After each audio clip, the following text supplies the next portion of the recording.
The use of mice in dementia treatment. Celebrate the mouse for dementia research. Dementia is not a specific disease. It is a set of symptoms associated with mental decline that typically becomes progressively worse. Dementia is characterized by significantly impaired memory, communication, ability to focus, and judgment. Over 5 million Americans suffer with dementia, and every 65 seconds someone develops a form of dementia called Alzheimer's. By the year 2050, over 14 million Americans are expected to have some form of dementia. Most cases are caused by damage to brain cells, specifically the synaptic gaps between cells. This damage means brain cells, or neurons, cannot communicate with each other. In many cases, the cause of this damage is unknown, but there are several genes that increase risk or inheritability. The APOE4 gene has the strongest impact on risk. The amyloid precursor protein gene and the presenilin 1 and 2 genes have been found to cause inherited Alzheimer's. These genes can only increase risk. Someone who has these genes is not guaranteed to develop dementia. There is no cure or definitive treatment for dementia symptoms, but there are steps that may slow the progression. Vascular dementia, caused by lack of oxygen flow to the brain, can be treated with a heart-healthy diet and physical exercise. Most other forms of dementia cannot be cured, but there are treatments to help manage the symptoms. Cholinesterase inhibitors can be prescribed to boost levels of acetylcholine, a neurotransmitter that helps with memory. Many of these cholinesterase inhibitors were developed using lab mice. Mice showed improved contextual and cued memory when testing donepezil. Memantine regulates another memory neurotransmitter, glutamate. This drug was shown to prevent synaptic deterioration in lab mice. These memory decline symptoms were recognized in ancient Greece and Rome, but it was considered a normal part of aging.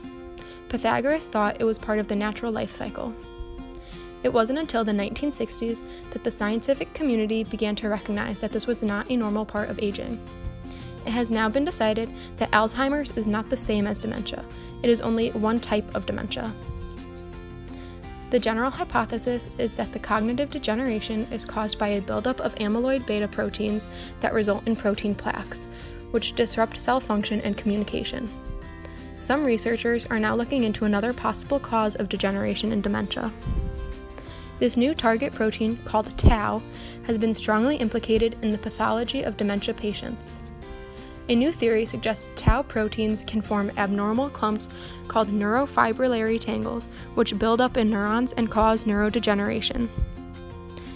In June 2018, Dr. Domenico Pratico of Temple University released his study into this theory. He used specially engineered tau transgenic mice so that the brain of a 12-month-old mouse matches the brain of a 60-year-old human with dementia symptoms. Pratico's study attempted to better understand this abnormal excess of tau by focusing on proteins called leukotrienes.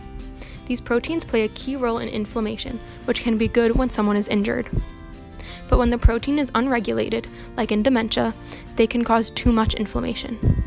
Early in the disease, these proteins try to protect brain cells, but as the disease progresses, these proteins damage the cell. Pratico attempted to block the leukotrienes using a decades-old asthma medication, Xylutin, which inhibits leukotriene production by blocking the 5-lipoxygenase enzyme. After 16 weeks on the medication, the mice showed a 90% reduction in leukotrienes and a 50% decrease in tau proteins, which are known to damage synapses. Synaptic connections of treated mice were indistinguishable from healthy mice. Because Xylutin is already used for asthma treatment, it is already FDA approved and can soon move to human trials. If human studies have the same results, this could lead to a cure for dementia. I celebrate the mouse for protecting my family.